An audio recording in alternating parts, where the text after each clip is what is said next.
can you tell me about the organization?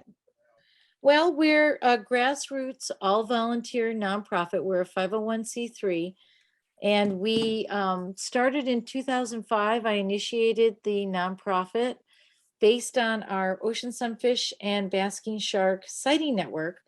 And as a whale biologist, that's why they call me Krill, because I'm a little shrimp.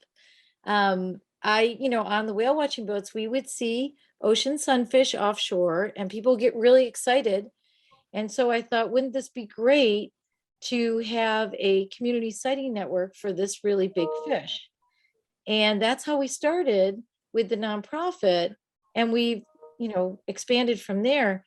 But then I started getting phone calls about stranded live and dead ocean sunfish. And what do I do?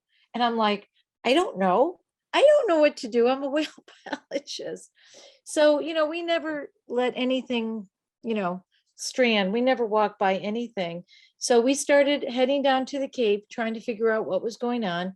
And that's where we started to try to rescue the live ocean sunfish, or then we necropsy the dead ones to try to learn more about them.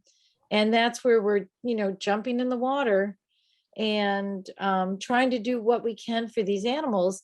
And we're, getting better at it as the years go by. But we're realizing that, it's not easy and it's not always safe. So we really need to make sure people have the right gear and equipment. So we're, looking to get not just wetsuits, everyone's buying their own wetsuits, but, this time of year, you really want a dry suit. And so that's really the crux of the whole GoFundMe project, is to, get enough funding so that these volunteers can access the equipment that they need to be safe. And can you tell me, about the equipment, about the risks that they face?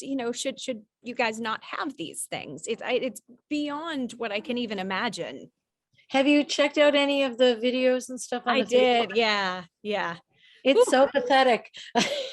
But it's lots of times when you jump in and you grab the fish, who can be up to 600, 800, 1,000 pounds, and you're trying to get them in our little hula hoop with pool noodles, and then we tow them behind the kayaks and then try to get them to a little 14-foot aluminum boat that a friend of mine donated. You're in the water in a wetsuit, and wetsuits are great if you're active and it's warm, because you get that nice layer of water between you and the wetsuit. But if you're basically getting towed with the fish, or if you're kayaking, you start to get cold. And so it's not so bad in August and September, but in October and November, it really is not safe. And quite a few times I've been shaking and a bit hypothermic, just like the sea turtles are washing up now and they're hypothermic. And that's really not safe or good for anyone. Yeah, and to talk about these creatures, can you tell me about different things that you do, what you rescue, what you've learned over the years? It's so fascinating. It is fascinating, and we're all learning so much, which is really exciting. And it's changing with climate change and the warming of the oceans, and the Gulf of Maine is warming up faster than any body of water. We're seeing species coming into our waters and stranding in the fall. This is the big stranding season that we've never really seen before. So we've expanded what we do, and I have binders of animals that we're rescuing, animals that we're studying and researching in terms of carcasses. But we started with basking sharks and ocean sunfish, and basking sharks don't really strand too much. It's really the ocean sunfish, like many animals this time of year, they get trapped in Cape Cod Bay. The Cape's 60 miles, sticks out into the ocean 60 miles, 20 miles deep, 20 miles wide. It's a huge trap for all kinds of marine wildlife: mammals, seals, whales, dolphins, fish. We had a thresher shark strand on Great Island that we worked up for the state. We just worked up a porbeagle shark. We have lots of ocean sunfish, and we're studying torpedo rays. Last year, we documented 63 torpedo rays, and most of them stranded dead. And they're the most incredible thing, Ashley. they're the only electric ray in our waters. And so they actually shock their prey and swallow it whole. And so, we go by, we're trying to help Mass Audubon rescue the sea turtles. They're cold stunned, they're stranding, we're walking the beaches and you see a dead torpedo ray. You're like, oh, so sad. And you're just like, oh, it's interesting. And you keep walking. But if you just spend a little time recording some very basic information, date, time, GPS position, photograph size, and we even open up what the species, the different carcasses to see what they ate and to determine sex. You sit there and by the end of the season, you're like, 61 dead torpedo rays. What? That many? And we didn't get to them all. So it's really interesting when you start paying better attention.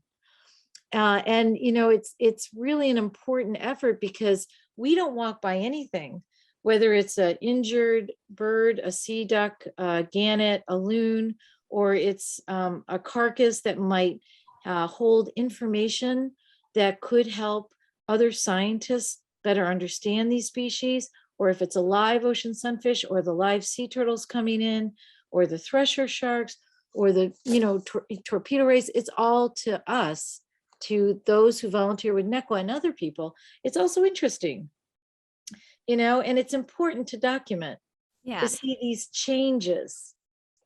And, forgive me for asking such a question, but, so what, 61, or you said 61 or 63, I always forget, but I yeah, think it was dozen. 63. And what's really interesting, it's the story just gets even better. We actually documented, out of those 63, 41 had mass stranded on the inside of Long Point. And so a friend of mine, Spring, had walked across the West End jetty, that 1 mile jetty. And she, the day after Christmas, had seen about 15 torpedo rays carcasses stranded on the inside of that beach. And so we were like, hey, so we walked over the next day, and it took us about 4 or 5 trips to document 41 dead animals. And no one had ever heard of this before.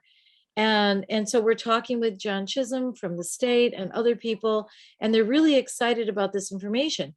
And then one of my interns, Jack Garrier, opened up a big female carcass that was on Long Point, and he found an entire long-tailed duck. Wow. She had swallowed a long-tailed duck. And so, nobody really knows what they eat. They think they eat mostly fish. They think this, but, most of the time we do find fish bones and fish parts inside the carcasses. But a long-tailed duck, it was like, wow. So they're eating other things other than fish. How often, we don't know, but that's why this work is so important. Yeah. And big picture, what can the public do to help prevent these strandings, or just care about welfare in general of these animals? That's really great, because we get so wound up with all the stories about, climate change and fires in California and flooding, and you just feel so helpless. You just sit there and go, one person can't make a difference, but one person can make a big difference. And so just by getting out and walking beaches and helping IFAW document and rescue the seals, the whales, the dolphins, the porpoises, Mass Audubon at Wellfleet Bay rescuing the cold stunned sea turtles, NECWA rescuing and documenting the ocean sunfish torpedo rays. We also included triggerfish. We have a lot of triggerfish stranding. We have over 30 documented now. Very cute. And those, we have all the misfits. We call them the misfit animals that nobody else cares about. The Center for Coastal Studies up in Provincetown, rescuing, disentangling sea turtles, whales. They even disentangled an ocean sunfish last year. It was like, wow. Supporting those organizations through their volunteering, through their donations, getting out, walking the beaches, documenting these things contacting these organizations when they find one of these animals, whether it's dead or alive, so important. And that's one way that they can get involved. And it makes you feel good. You get out on that beach, you get that fresh air, you're walking the beach, you see something, and you're able to respond. And for many of these strandings, Ashley, the faster you respond by contacting the organizations that are kind of taking care of them, the better the chances that that animal, if it's live, is going to survive.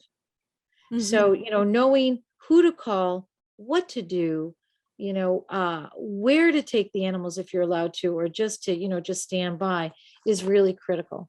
Yeah, and I'll put all this information and links to the website on our story too, just because I feel like you said, time is everything, and everything is so much more than just snapping a picture and forgetting about it. This is they can actually change things. They can change. A lot of people don't know. A lot of people, if you ask them, because I'm always pouncing on people when I see them on the beach, excuse me, do you know about the sea turtles? They're stranding right now. They're like, oh, who is she? Who is this woman? But a lot of the people will say, oh yeah, I know what to do. I put them back in the water. No, no. They're cold stunned. No. Don't put them back in the water. Bring them above the high tide so they don't wash away. Cover them with weed racks so they don't get cold stunned any more than they are, and call Audubon in Wellfleet and they'll tell you what to do. Or they say, oh, I just leave them there. No. So, it's amazing. So many people are coming to the Cape because of COVID. So many people bought houses on the Cape for the first time, or if they had houses, are staying. So a lot of people are going out and walking the beaches, but they don't know what to do. So you're absolutely right. It's really important to keep letting them know, because a lot of times people say, oh, everybody knows. No, not everybody knows. And, Audubon has signs and lots of other organizations have signs, but a lot of people don't read the signs. They'll see those big shark signs. I don't know if you've seen the big shark signs at the beaches. They're Yeah. huge. They're like 5 feet. What about the They'll see, misfits? yeah, but they won't see the other guys. So, some people will see the sign. So it's always good and it's really important. And thank you to just keep reminding people what to do. Yeah, And, exactly. for seabirds, for rescuing seabirds, there's Wild Care and there's Cape Wildlife. Those are the two rehab places. And so there's a lot of volunteers that'll go out, and we will go out and, help as well, catch the birds, and then we take them to the rehab facilities. So all of it is really important.